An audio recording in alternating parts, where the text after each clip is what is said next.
I've got a little presentation to take you through to explain in details before we go into the question and answers. So I believe a presentation should be ready to show you.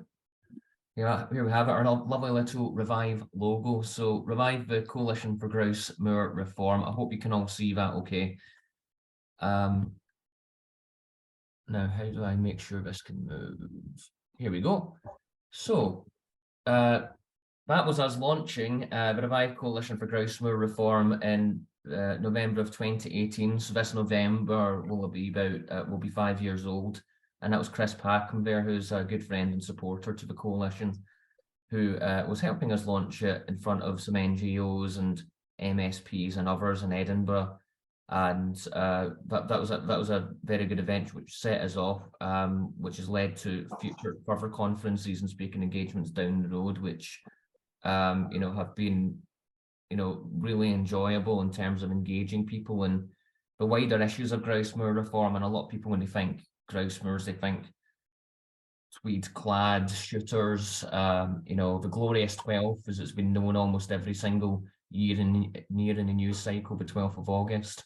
But things have begun to change over recent years, and I like to think that Revive has had a decent part in some of the changing mindsets with regards to grouse moors in these recent years. Revive is made up by a few organisations of different kind of characters and qualities, and I'll go through them. Common Wheel is a social justice think tank. Friends of the Earth are an environmental think tank and campaigning organisation. The League Against Cruel Sports and One Kind are animal welfare charities.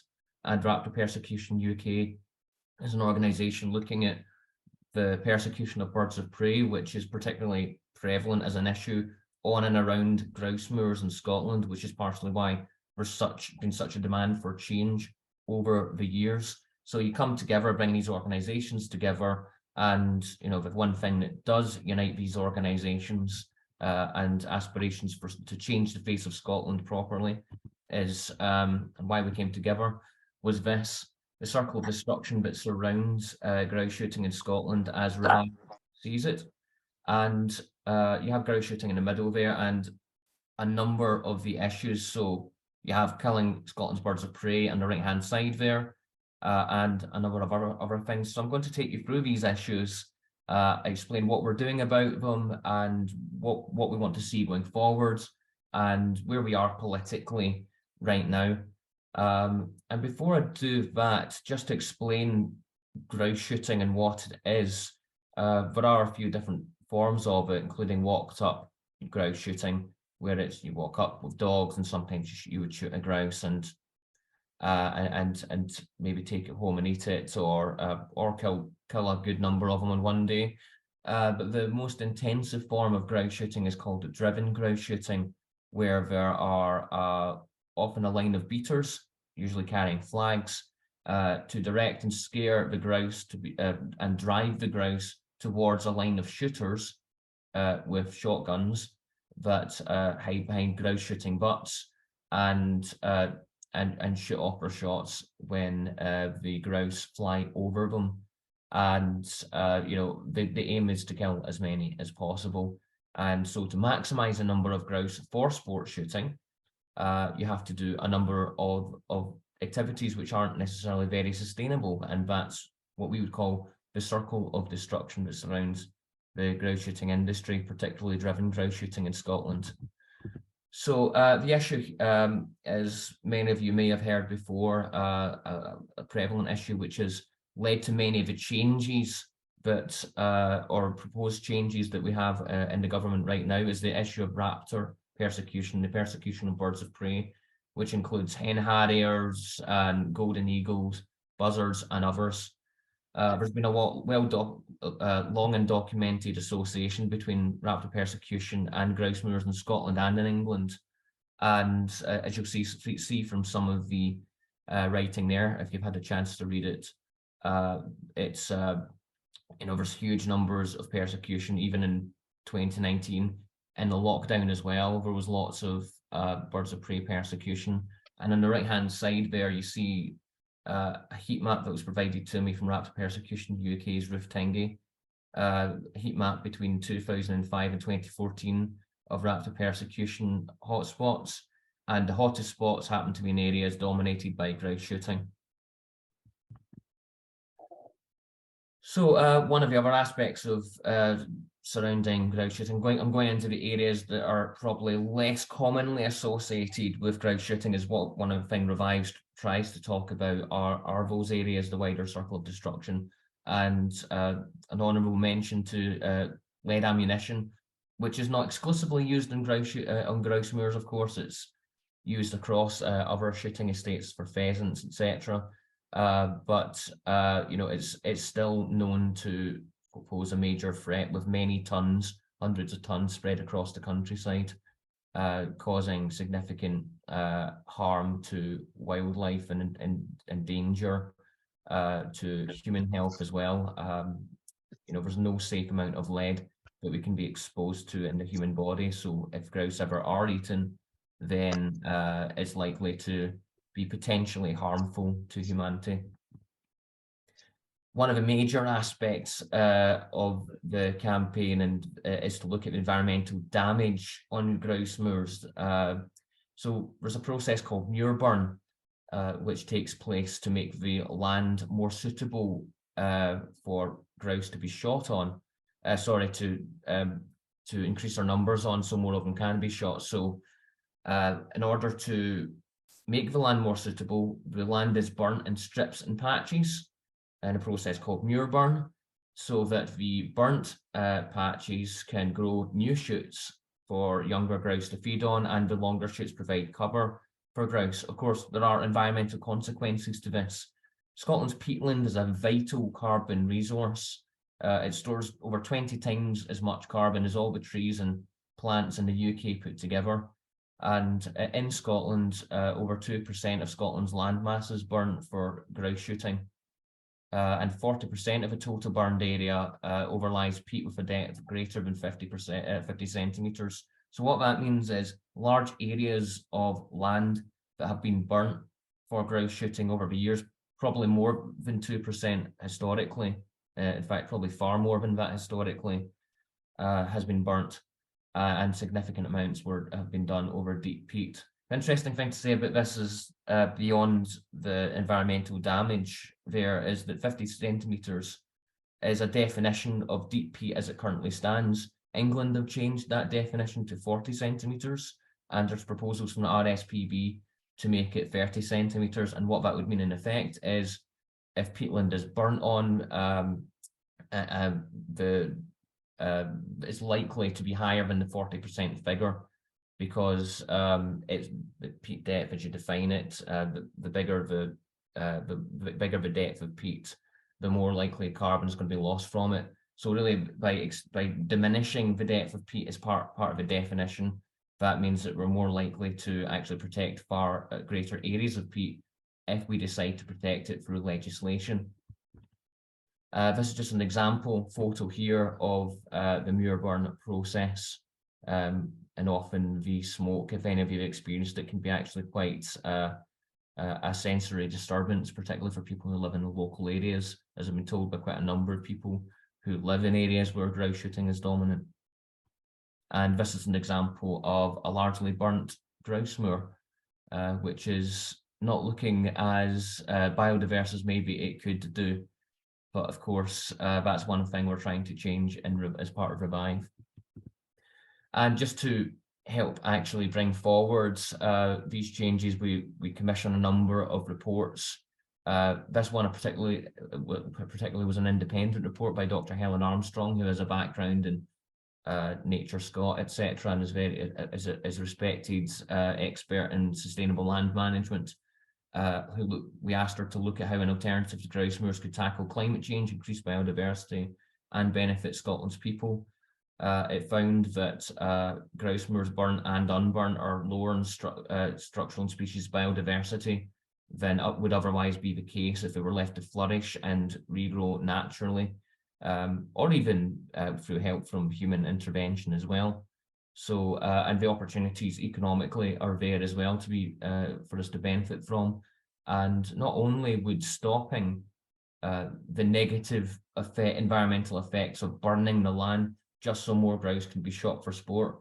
Not only would these effects be stopped, but it would unleash the potential for greater biodiversity to develop and greater carbon sequestration as well. Another area that's sort of part of a circle of destruction that surrounds grouse shooting is the mass chemical medication of grouse. So grouse are supposed to be a wild bird. In fact, legally, they are a wild bird, but grouse moors almost represent a quasi-domesticated farmed environment for supposedly wild birds. And so grouse moor managers will very often medicate them, sometimes actually through direct dosaging of grouse individually, but more commonly probably through mass outdoor medication, medicated grit stations. You can see an example in the picture to your right there. It's an effective way of maximising grouse numbers for sport, as grouse naturally ingest the mineral grit to assist with the digestion of their food heather. But the problem with this is that grouse actually congregate there and ingest in such high numbers in these areas, it can help to spread the disease. Often you'll see feces in these grit trays, and over tens of thousands of medicated grit stations in Scotland. We actually estimate there could be up to about 200,000 of them across Scotland's landmass.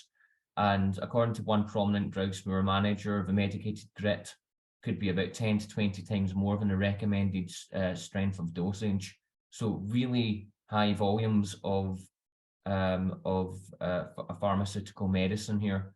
And this pharmaceutical medicine is flubendazole, which on the whole, or chemicals like it, which is actually toxic. You have to use PPE to touch it. It's toxic to human contact, and it's left openly into and spread across the countryside and seeps into the environment with largely unknown consequences, but we do know it can spread disease often amongst other species, and even amongst grouse, a disease called bulgy eye syndrome, I believe it's informally called. So there are some genuine consequences to medicating this wild bird. You can see here, I mean, we all love to walk in the countryside and access the countryside. One of the interesting aspects of the hill tracks on grouse moors is they often don't need planning permission because there's loopholes under the idea where the tracks are there for agriculture.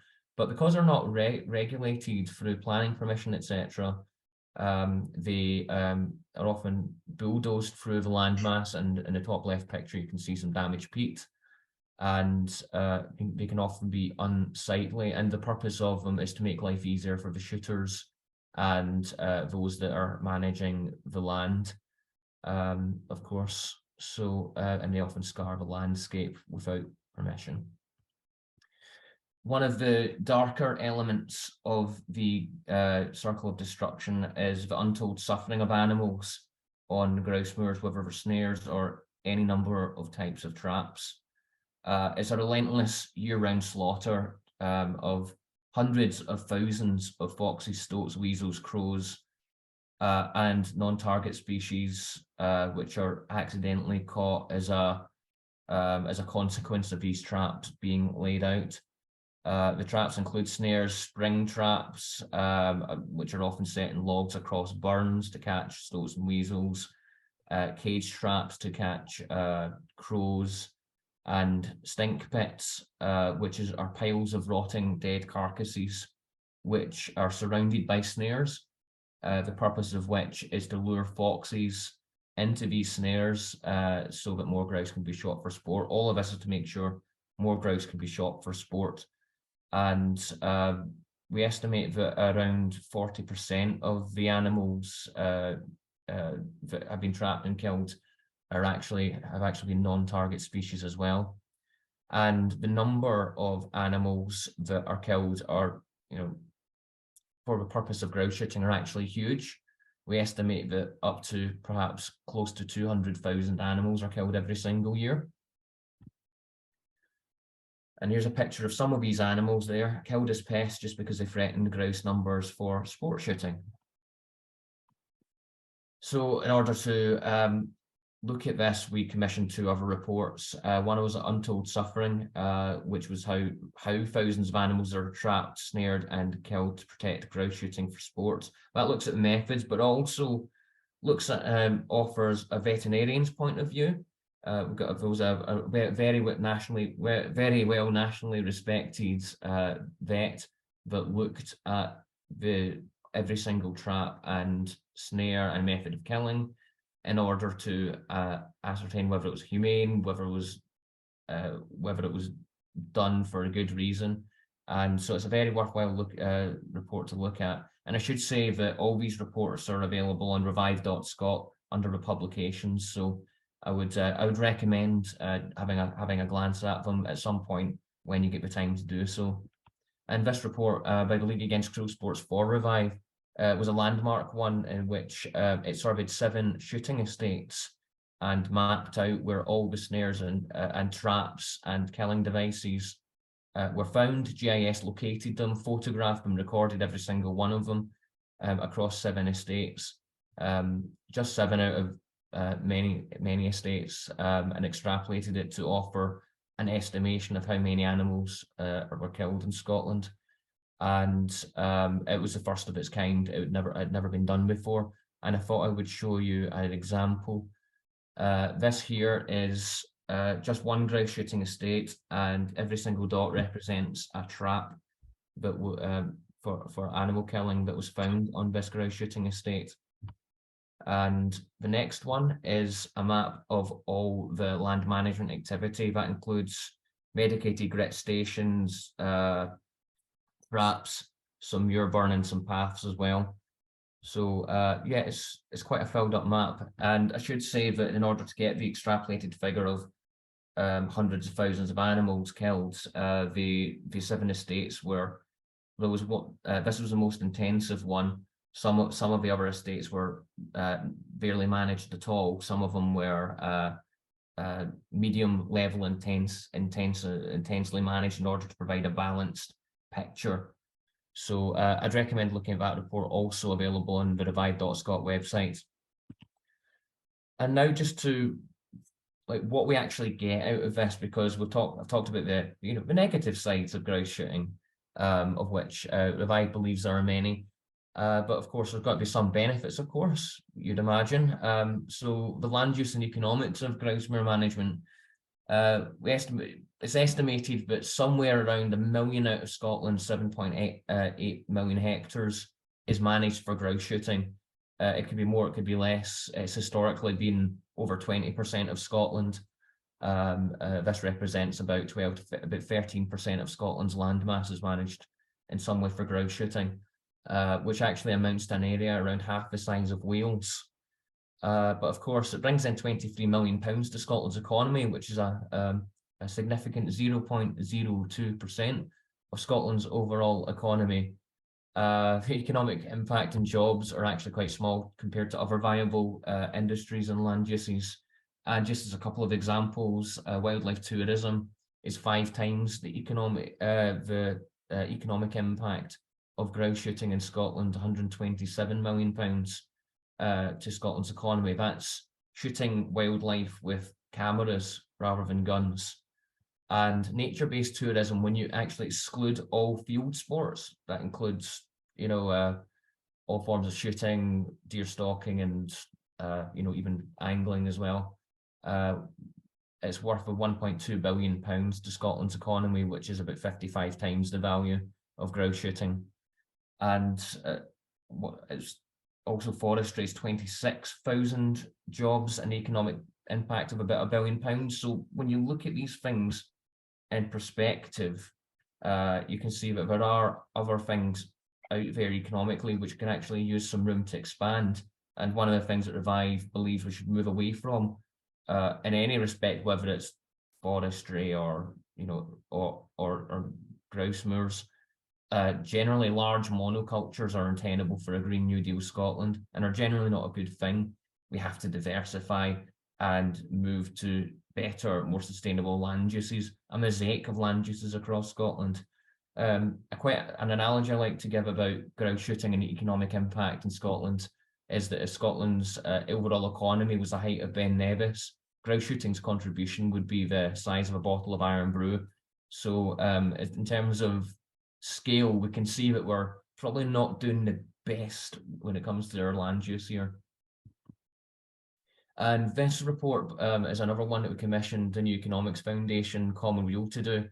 I won't go into the land reform issue just now, but it is a substantial part of the case in that, with land reform coupled with grouse moor reform, we could get tens of thousands more jobs across rural Scotland, if there's more community ownership and asset ownership and control by communities.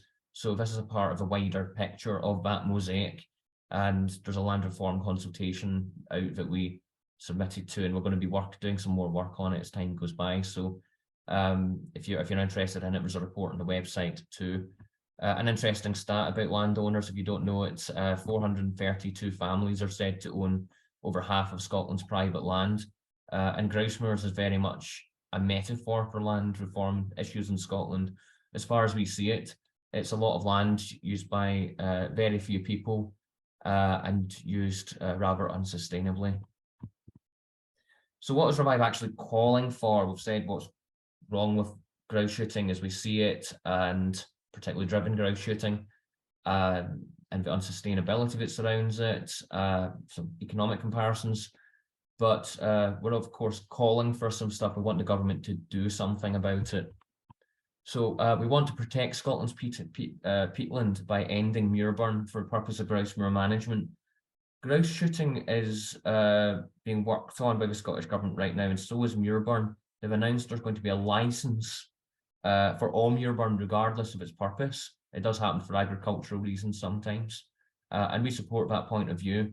But we do not believe that a licence should be given to moor burn, considering the environmental risks, when its only purpose is to increase grouse numbers for sport shooting. We don't think a licence should be given under those terms.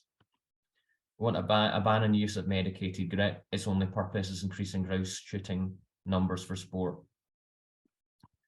We want a change to the use of non-lead ammunition. We believe that's quite common sense, although I'm not going to go out and use any form of ammunition personally at all. The environment has to be taken into our concern. It has to really be considered with regards to the contamination that lead is doing, and so that must change. We want to see a regulation of off-road hill tracks. It's not in the programme for government just now, but it's something we would like to see done. And of course, transformational land reform to be enacted on a national scale, which is what the Our Land report is about. We'd like to see an end to the killing to kill on grouse moors, an end to the snaring, trapping and killing of Scotland's wildlife for the purpose of increasing grouse numbers for sport shooting. We know that some predator management or wildlife management will have to take place for the purpose of agriculture, conservation, etc., but it should be done ethically, and increasing animal numbers for sport shooting is not, in our view, a good ethical reason for killing other animals.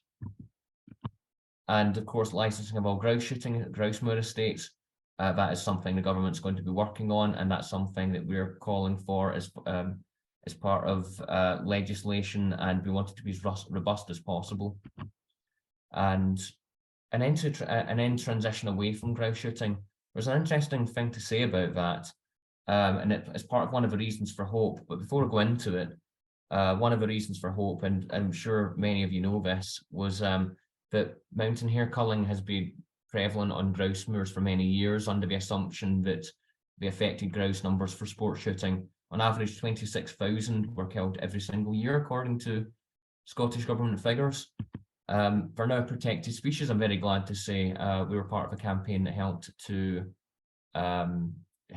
actually end that in the Scottish Parliament. I'm sure some of you here actually were, perhaps even yourself, Dave, I think, on this issue, probably made a contribution to this in writing to MSPs. It was actually one of, we filled up their inboxes when the opportunity came along and made sure that they did it. So we're very pleased to be saving a good number of mountain hares every year, instead of the arbitrary reason of killing them for either sport shooting or to increase grouse numbers for sport shooting. And this is what I was talking about, the transition away from grouse shooting. According to the Scottish Government's Bute House Agreement between the Scottish Greens and the SNP, their statement actually says they'll support the transition to more economically and environmentally productive uses of land where appropriate, and deliver recommendations of the Grouse Moor Management Group.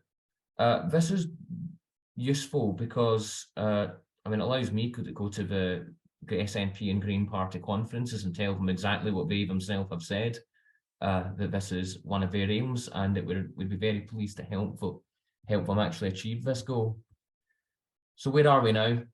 We're at a stage of licensing legislation. The Scottish Government is going to license grouse moors, which means that if on a grouse moor a wildlife crime is committed, such as raptor persecution, poisoning, a bird of prey is found dead, or a wildlife crime, for example, is committed, or the terms of the license are broken, they may be fined, lose their license.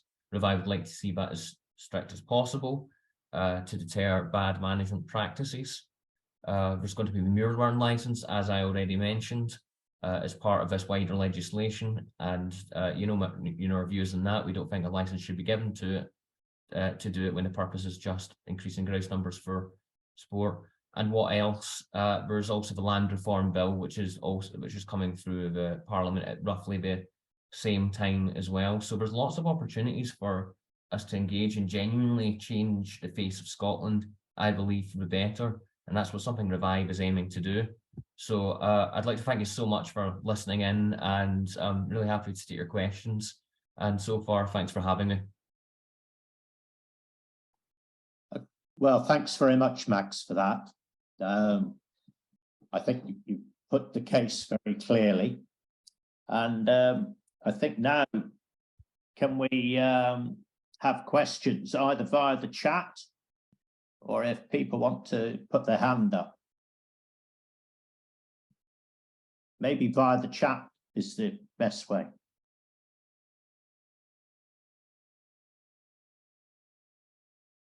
Any questions? Well, while people are thinking, I have to say that I think you've got a few of the terminology wrong. I don't see anything sporting about stumbling from your Range Rover for a few yards to a butt and blasting away with a shotgun, and then when you finish, being taken back in your Range Rover for champagne and more shooting. It seems to be completely the wrong use of the word sporting, but I'm a little biased about this. I'll take that criticism. I thought you might. Donald. Can you hear me? I can. Yeah. Yep.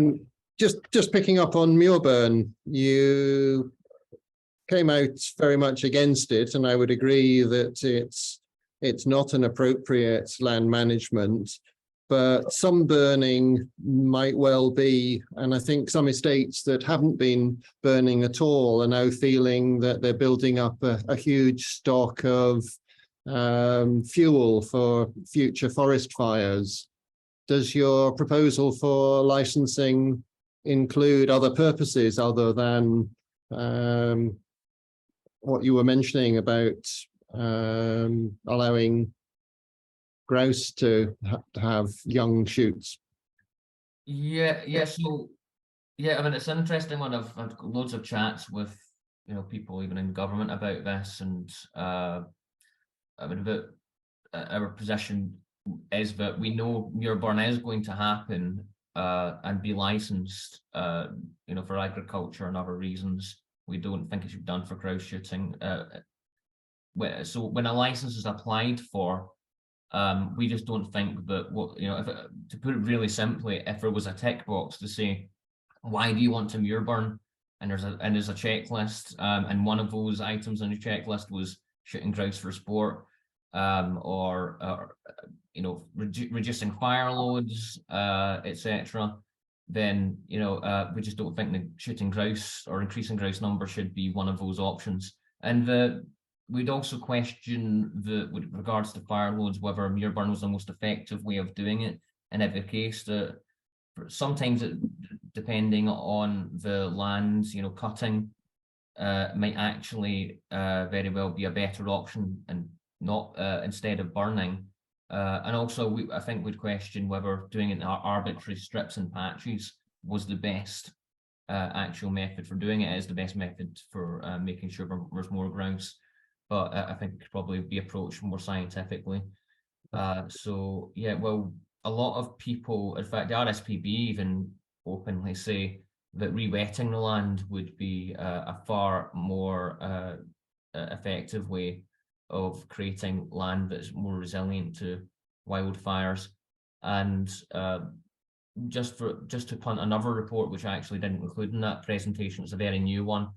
There's a report by Dr. Helen Armstrong, the same author of another report we did on wildfire, who looks at the issue of wildfire specifically, and whether that would increase or decrease carbon sequestration in Scotland if it happened to happen on an area of grouse moor. If you stopped grouse shooting, that is. And actually, contrary to the shooting industry's claims that it would harm carbon sequestration efforts, she found there's no evidence to support that claim. So, as it stands, I mean, I don't think there's much of an argument for continuing muir burn as it currently is. The real reason is shooting grouse for sport, to be honest with you. I hope that answers your question. Yep, thank you. Enough. Okay, Max, can you see the chat?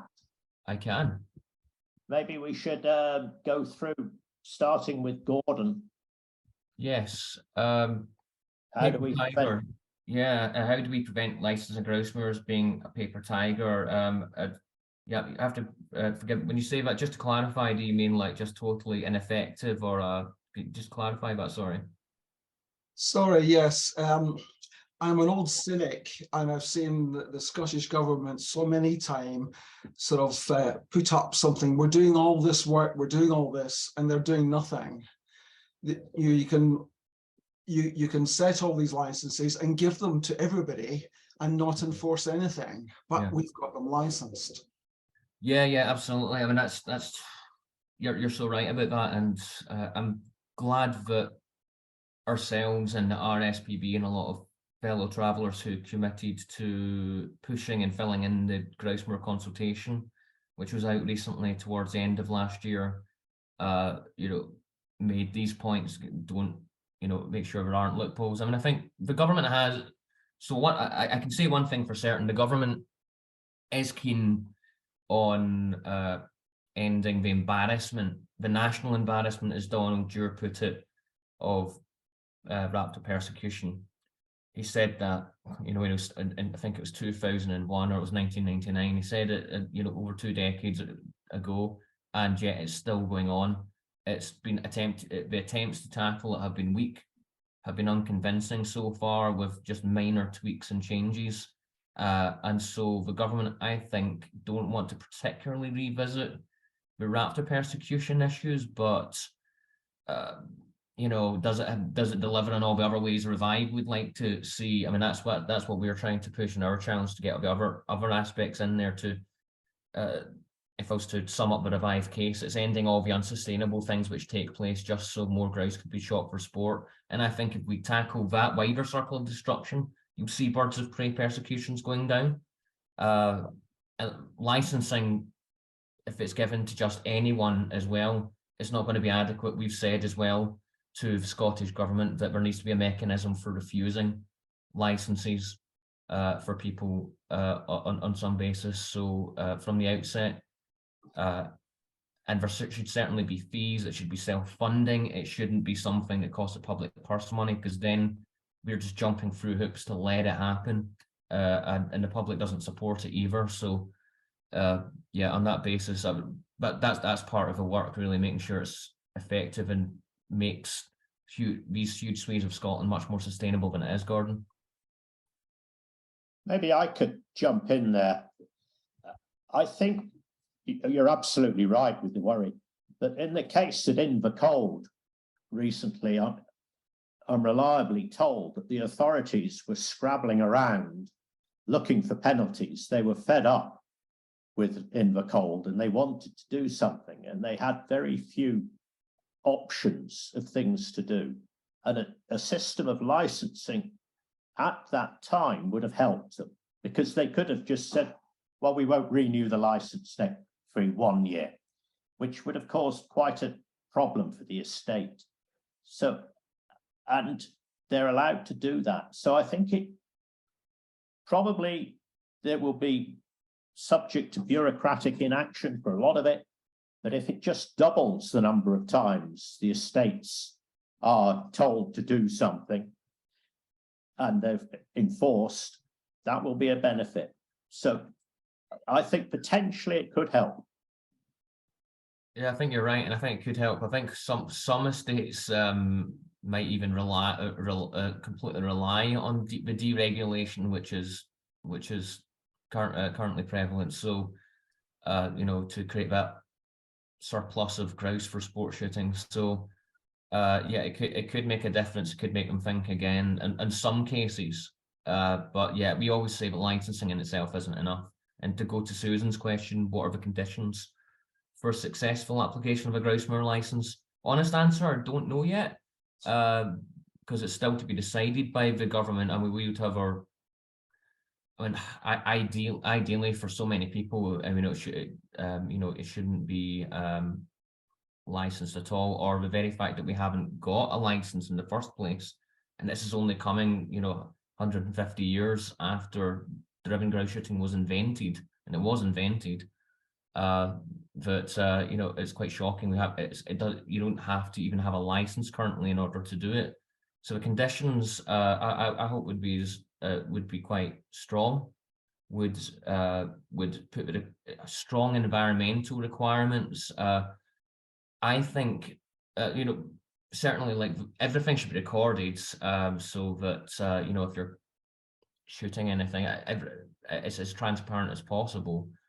But you know, whatever happens, I think the effects of a license, whether it's a condition or not, the effects of it should help to reduce the unsustainability of the I don't want to call it a sport now, Dave, but the unsustainability of the activity that some people do. So I hope that's okay, an okay answer for you, Susan, for now. Yeah, I was just wondering, what about enforcement? Yeah, it's nature. We're hoping that it will be funded from the outset. The license will be paid for to pay for the enforcement. If it's going to be looked after by Nature Scott, it has to be enforced, otherwise it's ineffective and useless. So yeah, in that basis, it should be funded by license fees as opposed to costing the public money. So we, as I said, so we shouldn't be jumping through hoops to make sure that they can shoot grouse for fun. So yeah, it should be enforced by Nature Scott, hopefully fully funded. The estates claim on their information boards they are protecting biodiversity through grouse moor management. Is there plenty of evidence to refute this? From Roger. Well, there's probably plenty of evidence by comparisons if you look at just the biodiversity of, I mean, to be honest, on grouse shooting estates, you will see certain species, etc. But if there's vast tracts of this monoculture across huge swathes of Scotland, then these few species will be prevalent. But quite frankly, like a more biodiverse mosaic of alternative forestry, flora, fauna would, it's quite obvious that it would be more biodiverse. Even if the estates claim that they are biodiverse somewhat, it's inconsequential next to the potential biodiversity which could exist. And yeah, the evidence there is well, it's our report points to much about evidence. A Better Way report discusses this very specifically. So I mean, that I'd recommend giving A Better Way by Dr. Helen Armstrong a read on our website. That goes into it completely. I hope that will be useful to helping answer the question as well.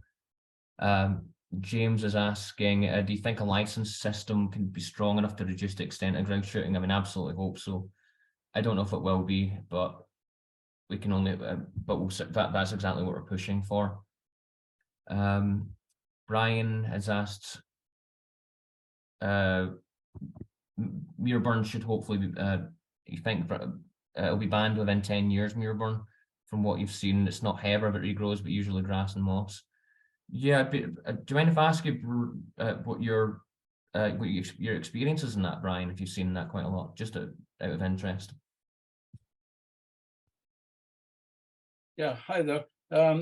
Yeah, just over the years, there's been various places where muirburn has been quite extensively done. And when you check it out, the growth that's come up, 9 times out of 10, it's grass or moss. Now, very little evidence of heather actually regenerating. So they say that they're doing it to encourage heather shoots. Well, I would say at least probably 50% of the cases, that's not what comes back up. Okay. In my opinion. Thanks for, I'll look into that. Okay, I didn't know that myself.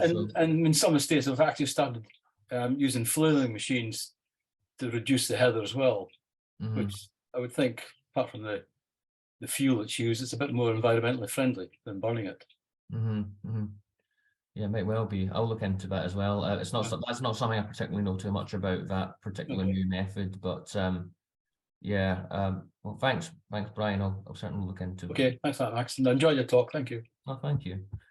The wilderness of grouse could also be applied to the farming of deer, Peter. Yeah, I mean, the estates have a very strong lobby. So that's 2 questions. Peter, are you okay to clarify your question? Sorry, if you're around.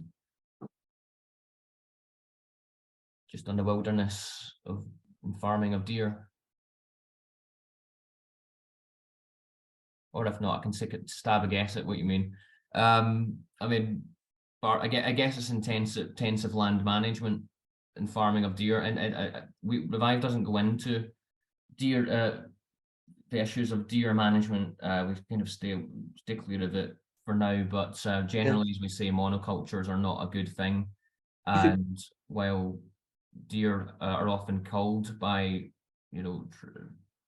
organisations, of course, conservation organisations and the Scottish Government have targets for it.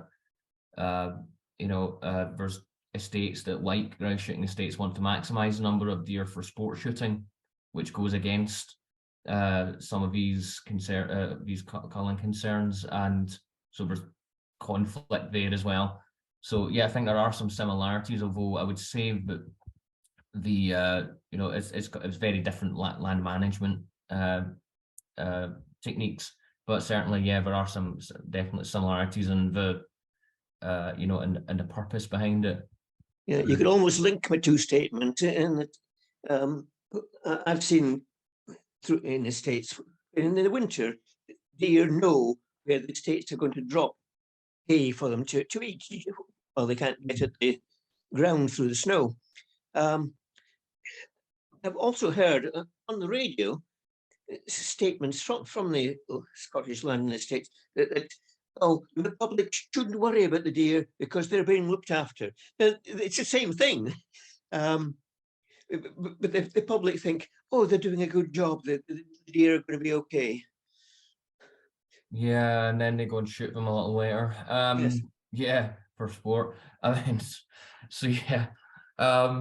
Yeah, I mean, as I said, there's similarities. We don't tend to tackle the deer issue, but yeah, I mean, I understand. It's similar. It's a bit. You're right. It's so similar.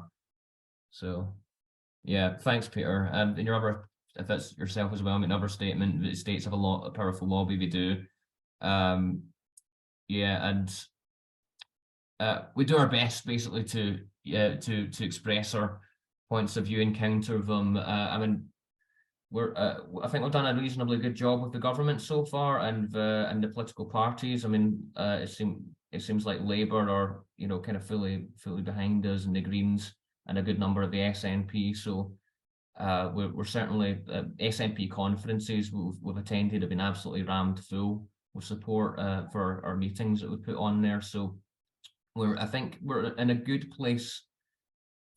A reasonably good place politically, so to, you know, counter a lot of the narratives, and that's why we try to put forward some of these in-depth and scientific reports to are fully referenced and reference government official sources to make sure that you know, we can do that hopefully as effectively as possible. Yeah, I can understand that, and you know, people who want to listen will listen, and it includes people who are governors.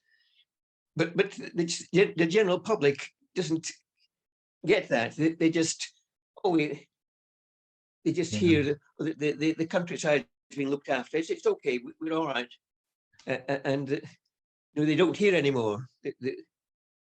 Yeah, I mean, one of the things that other people like yourselves could maybe do is, if you see these things in newspapers or whatever, is maybe, you know, sometimes write letters to the editors. I mean, I've done it before. Quite a lot of people I know are supportive. I've done things like that before, you know. Yes, I have as well. Yeah, I mean, that's great. I mean, you know, not normal people, as many people, challenging these misconceptions is a good thing. Explaining exactly what these things are done for and why, and people are, oh, I don't know, but I didn't know that. So yeah, a lot of it takes people by surprise. So yeah, I think you're absolutely right, Peter. But you know, it sometimes probably goes unchallenged more than it should. But that's why we're here, I hope. The next question, James, at what stage is the government at with respect to enforcing a licensing scheme, and what milestones might be reached during 2023? Not entirely sure yet.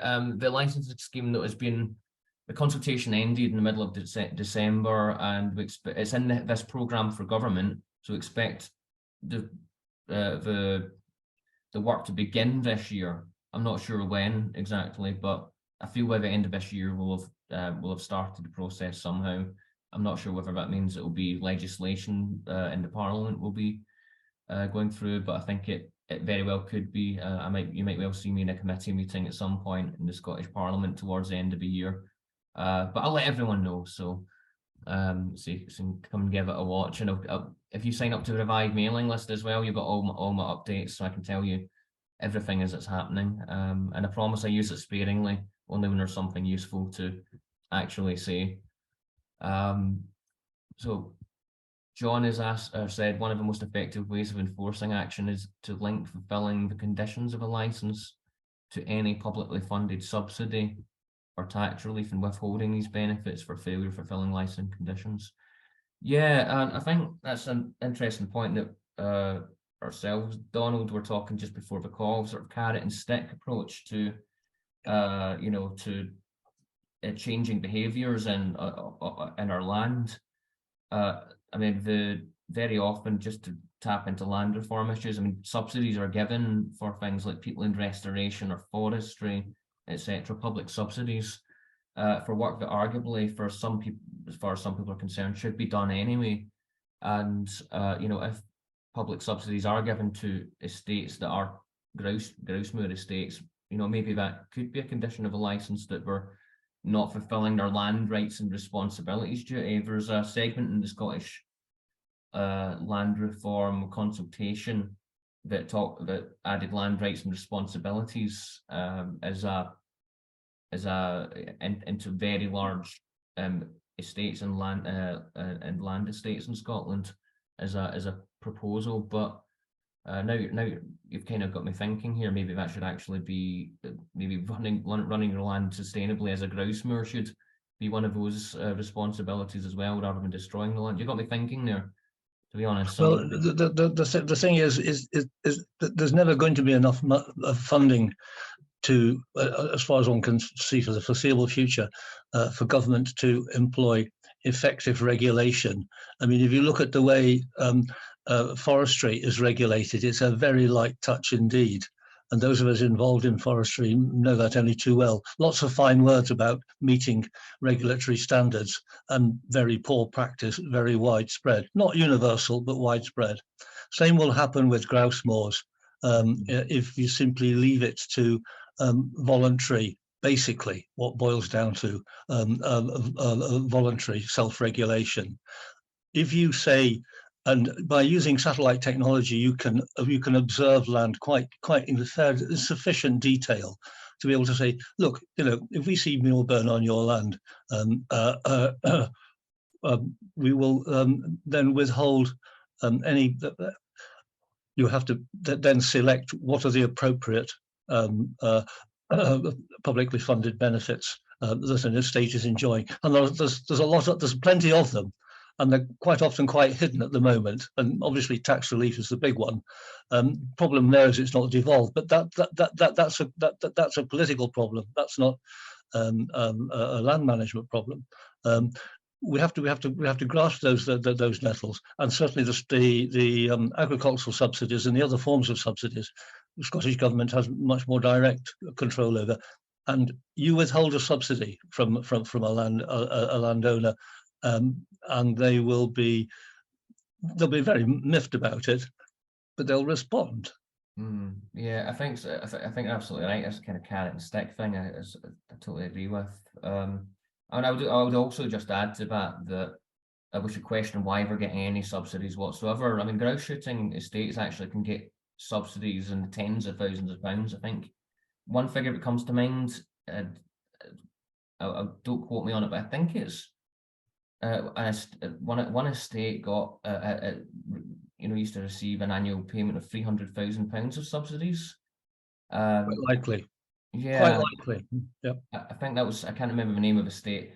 And often grouse shooting estates can get subsidies, agricultural subsidies, or previously could, because they've got a few sheep in their land, and the sheep are often used as tick mops. They are dipped in insecticide and are a tick repellent, and the ticks go into the sheep and they die, to help maintain grouse numbers, and stop them being affected from ticks. I mean, it's a relatively common practice, but if that's why you get your agricultural subsidies, I think maybe the Scottish Government have to look again when the time comes. So yeah, I mean, I would question why look at how we look at subsidies and deal subsidies, and look at the way they price land overall. But yeah, I mean, all kinds of penalties I think should be given for breaking the license. I'll be interested to see what their actual proposals are when they looked at the consultation results and basically get back to us with our own ideas. That is the Scottish Government. Can I just interject? The mechanism exists. It's not widely used, but when there were eagles disturbed at the Water of Arn, the estate lost a subsidy worth £158,000. So it does happen. The mechanism is there. So when talking to the government, I wouldn't be asking for a new one. I'd ask them to make the existing system work, because it's definitely there. Yeah. Government. Yes, they politicians actually do have more leverage than they sometimes admit. Yeah, often. Yeah. Oh yeah, they absolutely do. Yeah. Gordon's asked what medications are used in grit stations. The one that I know the name of is flubendazole. It's known to be quite toxic, and we're going to be doing a little more work on that at some point down the line. But it's a pretty toxic pharmaceutical medicine. It's actually hard to. I think you need in order to get it, you need there's only you need a vet's kind of, not prescription as it's called, but it's quite hard to get. But grouse moors seem to actually manage to get it no problem whatsoever in quite high quantities. So yeah, I wouldn't recommend touching it with my bare hands, to be honest, or letting any children who walk the moors touch it either, because it can be probably quite damaging. Alistair's said, I wonder if sometimes if the burn's badly managed, too hot and kills the heather. Yeah, it could do. It could damage heather, damage the peat, keep biodiversity at a low low compared to the alternatives. So yeah, if it's ever going to be done, we just don't think it should be done for the sake of grouse shooting. James is asked, but following on from Brian's observations of moss and grasses rather than heather growing after muirburn. Growing after muirburn is a theory that under a warmer and wetter climate would become more likely. Yeah, I mean, it certainly could do. I mean, do you want to clarify that a little bit, James, that comment, or talk about a wee bit more? Probably not, because I don't know much more than that. But I have heard that theory that under global warming, and that's increased rainfall as well for Scotland, the heather is less likely to grow in the future after muirburn than less likely to grow than moss or grass, as Brian has already observed. So it could be happening already. Yeah, it was. Climate change is awful. It's interesting, of course. I mean, I think climate change might also even affect the regularity of grouse numbers potentially as well. If some areas are more dry, some areas are more wet. I mean, it could have all kinds of effects. I mean, generally for creating the Better Way report I mentioned earlier on goes into this as well. To help stop flooding and all that, etc. Re-wetting the land is probably the best use of it. So, I mean, I've not seen your point before in terms of an argument. I'm interested to look more into it, but I don't know too much about that. But yeah, climate change is coming, unfortunately. Hopefully we can do something more about it, from stopping peatlands being burnt, our vital carbon resource. Just a wee interesting fact about peatlands in Scotland. If all the peat in Scotland was burnt at once, that'd be the equivalent of around 120 years of Scotland's annual carbon emissions. So I mean, it's a huge resource that we have to protect. So can I correct you, Matt, there? Please do. Climate change isn't coming. Climate change is here now. We're in it. It's happening. Oh gosh, I know. So if my theory, which I've only heard of, is correct, it's happening now already, which, as I say, ties in with what other people have observed. Yeah, I think I'll look into that, but I think you're absolutely right. Other questions coming in: wildfire. It's useful to gather data from fire service reports. Yeah, our the new report I mentioned on the revive.scot website goes into that somewhat. Into it's unclear how many fires are started from muirburn itself or on grouse muir areas, but certainly if the land was re-wetted, it'd be better protected. So is there any more questions at all? Are there any more questions, or is it time to call it a night? I can go on for another hour if you want. I don't mind. I'm sure you can. Okay, well, if there are no more questions, on behalf of us all, I'd like to thank Max for an interesting and thought-provoking talk. Thank you. Thanks very much for having me. Thanks very much.